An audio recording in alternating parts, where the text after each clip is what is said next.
bawat araw na may nangangailangan. May pamilyang handang laging lumaban.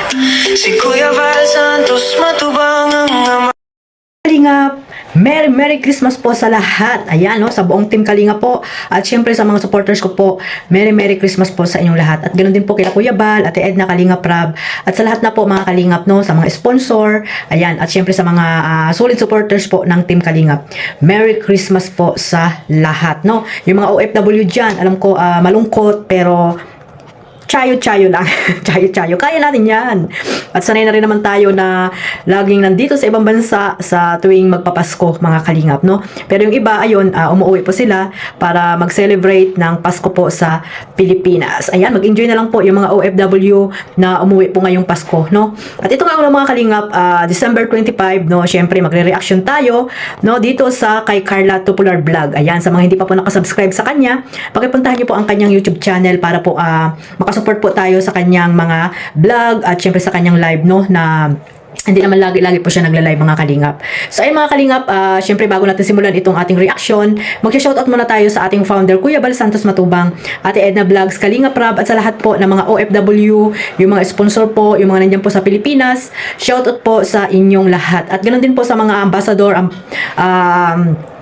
deputy at mga charity vlogger saan man dako ng lugar po dyan sa Pilipinas. Mega love shoutout po sa inyong lahat. Ganun din po sa mga reactor, ayan, no, sa mga legit reactor po na nandito po sa Team Kalingap. Shoutout po sa inyong lahat. Ito mga Kalingap, no, meron tayong clip video dito na nakuha kay Carla, no, kay Carla Tupular Vlog, at kagabi nga po ay nag-live po siya, no. Meron tayong clip video po na nakuha sa kanya. Ayan, sama-sama po nating pakinggan ito mga Kalingap at panoorin. Po ang kanina, nagbalot-balot po ako na yan, kaunting gift para sa mga tita-tito po dyan. Siyempre po, mahingi po yan sila ng pamasko. Kahit kaunti po, is ma-share po tayo ng blessing. Kaya thank you po kay Lord. Siyempre, sobrang thankful kay Lord. Kasi na-extend na natin yung blessings po na natatanggap natin. Kaya maraming salamat po sa inyong lahat. Thank you very much po. Yan. Papakita ko po sa inyo. Ito po mga chocolate na ito is galing pa sa mga package na pinapamigay at binibigay nyo po sa amin ni Kalingap Jomar. Then yung iba po, tiningnan ko yung tawag niyan, yung expiration date. Goods pa naman po siya. Sabi ko, aabot pa siya ng Pasko. Tignan nyo po, sobrang dami. Tadaan! Yan. Dami po. Yan. Inipon ko po yan. Sayang din kasi po. Naisipan ko ngayon Christmas ko na siya papamigay. Okay pa naman po yung expiration date niya. Hindi pa naman expired. Wait lang po. Pabigay po sa mga kids bukas. Wala po tayong ibang ano. Yan, naalala ko lang po dati. Tawag niyo. Pag Christmas, December 25, maaga po kami niya nagising. Tapos napunta kami sa sentro. Kasama po yung mga kapatid ko. Napunta po kami dun sa bahay-bahay ng mga ano nila, mga ninong-ninang. Yan. Namawas ko po kami. Kaso minsan po is hindi ako nasama kasi sobrang nakakahiya po. Tapos pagdating na lang po nila mama sa bahay, may dala na lang sila sa akin. Binalutan po ako pagkain. May mga prutas. Yan. Grabe naman yun.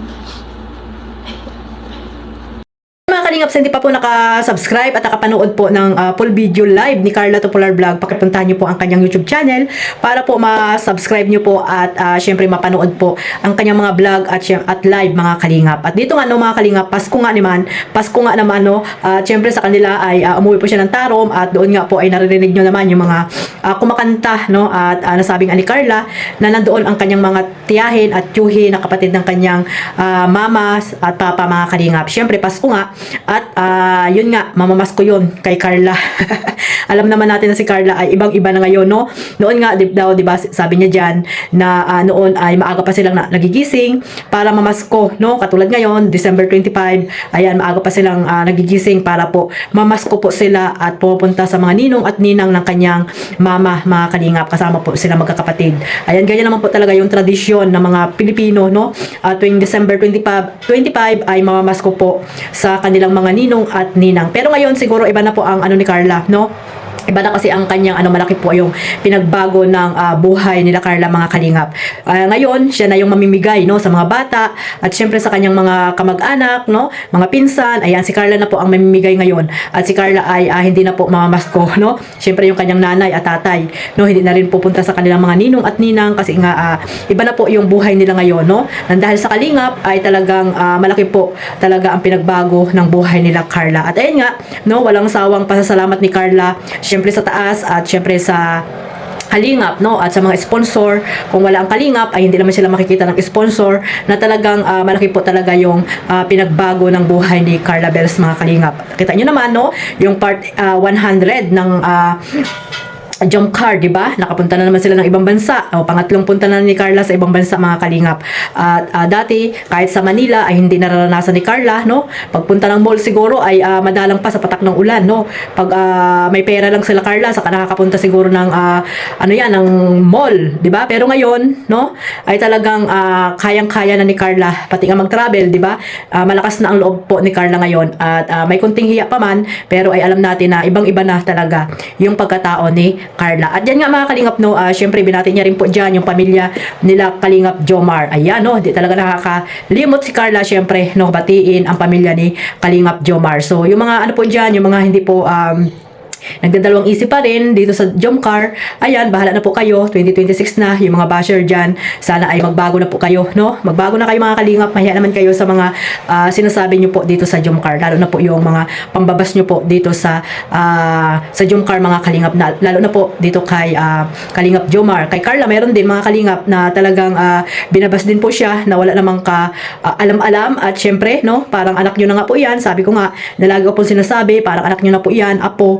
Pero kayo rin po yung unang naninira or kung ano po yung pagpupuna yung ginagawa niyo po dito kay Carla Tupular Vlog. Sana po wag po kayong ganyan dahil dapat nga kayo yung maging inspirasyon ng mga Kalingap Angels, no, lalo na nila Carla, Beyonce, pero kayo yung unang namimintas sa kanila, mga Kalingap. Bakit kayo ganyan? So sana ngayon 2026, mga Kalingap, no, maging na po, wala na pong toxic kasi po para tuloy-tuloy yung mapanood natin po ang Jomcar, no, yung teleserye ng Jomcar, mga Kalingap, no. At alam ko na mapanood pa rin po natin yan dito sa channel ni Kalingap Rab at marami pa tayong aabangan po, mga Kalingap.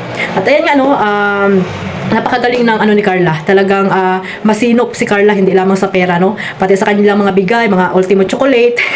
Talagang iniipon ni Carla, no, mga Kalingap, para pagdating nga naman ng Pasko ay may maipamimigay po siya sa mga batang alam nyo na, mga Kalingap, na maraming naghihirap at marami talagang mahirap po dyan sa Pilipinas na yung mga bata na talagang hindi nakakabili ng chocolate o nakakatikim ng chocolate, mga Kalingap. Kaya ayan, si Carla, mga Kalingap, no, doon sa kanilang barangay ay talagang makakatikim na sila ng chocolate. Ayan, ang galing sa mga nagpapadala kila Carla, no, ay talagang hindi niya sinasayang, mga Kalingap, no, talagang inilagay niya doon sa isang lalagyan para maipon at yun nga, sabi niya, para ngayong Pasko ay maipamahagi niya rin po, mga Kalingap. At ganoon din po sa kanyang mga tiyahin na alam naman niya na mamasko daw po sa kanya. Syempre, napakalaki na po ng mga blessing na dumarating sa kamay ni Carla. At ayun nga po, para more blessing pa dumating, ay ipamahagi din po niya, no, yung mga blessing na natanggap niya, yung sapat lang. Kasi nga, alam naman natin na si Carla ay nag-aaral pa, mga Kalingap. At may mga kapatid pa siya na dapat niya ring tulungan. So, mamimigay lang siguro si Carla ng sapat, no, mga Kalingap, dahil Pasko naman ay ang pagbibigayan, mga Kalingap. So, ayan, no. At sana ay patuloy lang po nating suportahan itong Jomcar. Syempre, maraming salamat po sa mga marathoners. Ayan, no. At congrats po ulit sa mga marathoners po ng Jomcar. Ay naka 1 million na po ulit. At sana po itong part 11 ay, ayan nga, may challenge si Kalingap Rab, diba? Na sana ay magkaroon ng 500 million views para tuloy-tuloy yung panonood po natin dito sa Jomcar, mga Kalingap. Pero huwag kayo ma-pressure dyan sa mga views, no, ng Jomcar, no, at alam nyo at alam natin na makakaya nyo po yan, yung mga solid supporters ng Jomcar, no? Magmarathon lang po kayo, huwag nyo pong anin yung mga mga issue, yung mga pambabatikos dito kay Kalingap Jomar na wala namang walang kakwenta-kwenta mga kalingap. Na matagal na po yan ng mga na mga tawag dito, mga binabatong mga walang katotohanan dito kay Kalingap Jomar. So mag-focus lang po kayo sa pagmamarathon mga kalingap. So hanggang dito na lang po. Maraming salamat po sa walang sawang pagsuporta sa aking maliit na YouTube channel Kalingap Maymay. Sa mga hindi pa po nakasubscribe, ayan, pa-subscribe na po and click the notification bell para po updated kayo sa aking mga reaction at live araw-araw mga kalingap. At syempre, don't skip ads. Ayan, huwag nyo rin pong kalimutan suportahan ang ating founder, Kuya Bal Santos Matubang. Isama nyo na rin si Ate Edna, Kalingap Rab, syempre, at si Carla Tupolar Vlog. Ayan, si Kalingap Jomar, Kalingap Edo, Kalingap Dan. Ayan, at sa mga reactor at sa mga ambassador. Ayan, suportahan po nating lahat. God bless us all. Mabuhay po ang Team Kalingap. Bye-bye!